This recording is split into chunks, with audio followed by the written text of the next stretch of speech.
Non, ce ne sera pas une session de bitcherie. Non. Mais j'ai une petite crotte sur le cœur. OK? Bonjour et re-bienvenue au Réveil pédagogique avec Madame la prof. Madame la prof qui, il était une fois, voulait devenir directrice. Et je dis bien « il était une fois » parce que j'ai mis sur pause, une pause indéterminée, mon rêve de devenir directrice. Puis là, je ne veux pas dire que c'est une pause qui va durer longtemps, qui risque de changer. Honnêtement, je ne sais pas comment évaluer cette pause. Étant donné que c'est un rêve, j'aimerais ça, le vivre. J'ai toujours dit que je ne veux jamais dire que quelque chose n'est pas pour moi tant et aussi longtemps que je ne l'ai pas essayé. On est d'accord?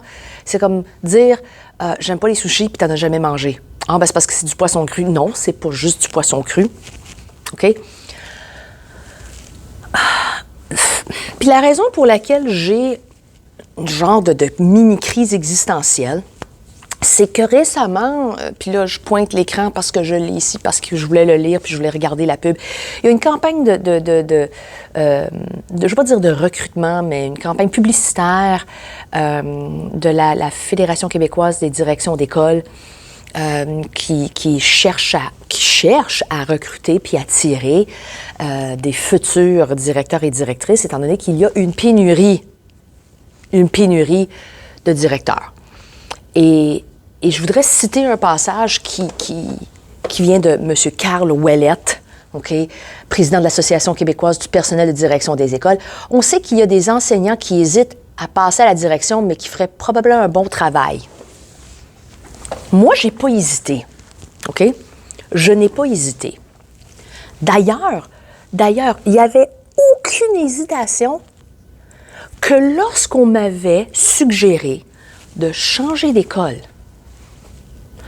pour que je puisse améliorer mes chances à devenir directrice, je l'ai fait avec le sourire aux lèvres. Même si j'aimais énormément l'école où je me retrouvais, même si j'avais créé un climat oui, c'était borderline complaisance, mais honnêtement, j'avais créé un environnement où j'avais créé une routine et des habitudes et un environnement et un climat d'école qui appréciait ma présence. On va le dire comme ça, OK? Je faisais beaucoup à cette école-là, mais j'ai décidé, je veux devenir directrice, on me suggère de changer d'école. Mais là, depuis ce changement-là, aucune porte s'est ouverte. Et pourtant, j'ai cogné à plusieurs portes, OK? J'ai cogné à 5 portes, pour être bien précise, OK? J'ai cogné à 5 centres de services. Et ces 5 centres de services m'ont tout donné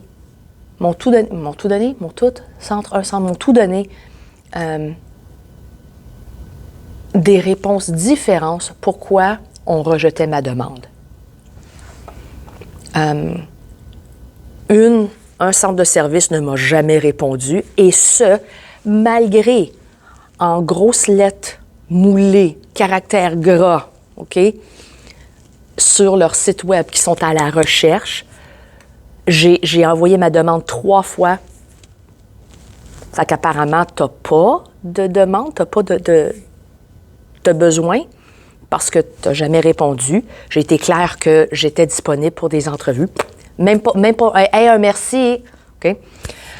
Je sais. On ne fait pas ça. On va juste contacter les personnes, les candidats qu'on va... Oui, je sais. Mais si 2 ans de suite, tu mets le même message sur ton site web... OK? Un autre centre de service a dit que j'avais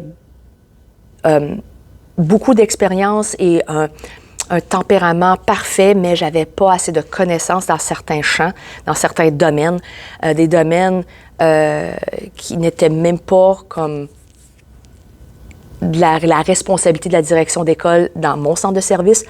Un autre dit que j'avais beaucoup de connaissances, mais pas assez d'expérience. OK?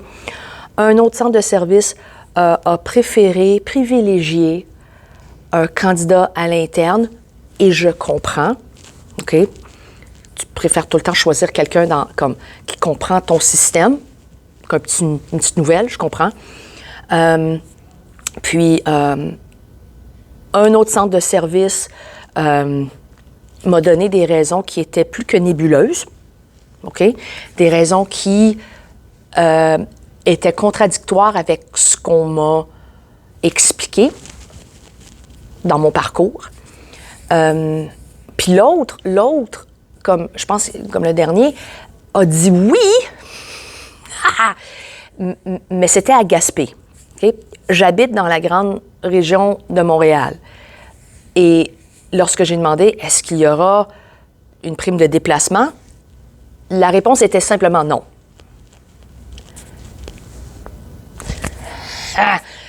Je ne vais pas me déplacer, je ne vais pas comme déménager à Gaspé. Apparemment, c'est pas une région éloignée. Oui, mais c'est région éloignée pour moi. OK?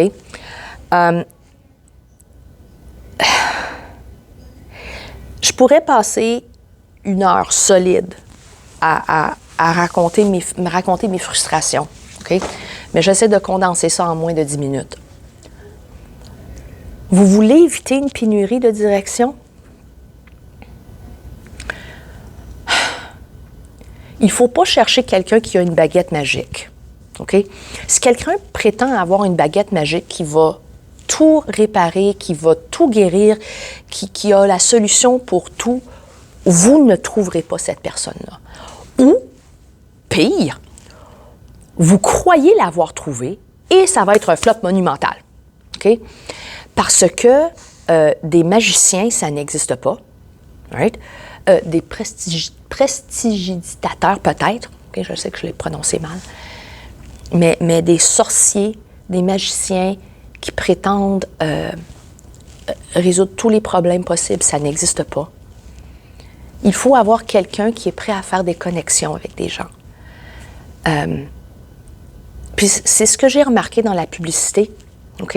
Mais évidemment, c'était comme coloré rose, là, évidemment, OK, bon. Il faut avoir quelqu'un qui est prêt à faire des connexions avec des gens, parce que c'est comme ça, je ne veux pas dire que c'est comme ça que tu vas résoudre des problèmes, mais c'est un pas dans la bonne direction. Puis il y en a qui ont les connaissances. Sur papier, ça a l'air très, très beau, puis ça serait le candidat parfait. Mais est-ce que c'est véritablement quelqu'un qui est prêt à faire des connexions? Des connexions authentiques, OK? Des connexions authentiques qui seront signifiantes, pas juste pour la directrice ou le directeur, mais pour les personnes avec qui il ou elle va travailler. Et ça va être très difficile parce que pour plusieurs personnes dans le système éducatif, désenchantés, démoralisés, démotivés, indifférents, apathiques, il y a un mur qui va les empêcher à retourner je ne vais pas dire cette avance parce que ça a l'air un peu comme sauce, mais cette invitation à la connexion. Ça fait que tu veux éviter une pénurie? Cherche pas la recette magique. Cherche une personne qui est prête, qui voudrait et avec qui tu pourrais tenter une chance. Parce que oui, c'est sûr, il y en a qui vont pas survivre. Mais des fois, c'est mieux d'avoir une personne qui a la motivation de vouloir apprendre et découvrir et faire de son mieux qu'une personne qui ne sera pas prête à faire face aux défis et à ces changements-là. Puis si tu n'as pas cette mentalité-là, je ne sais pas si on va être si on serait un bon directeur ou une bonne directrice. J'essaie de consolider mes idées, puis j'essaie de les résumer en 10 minutes. Parce que Lord knows, I've got tea to spill. But, sur ce, mesdames et messieurs, bonne journée.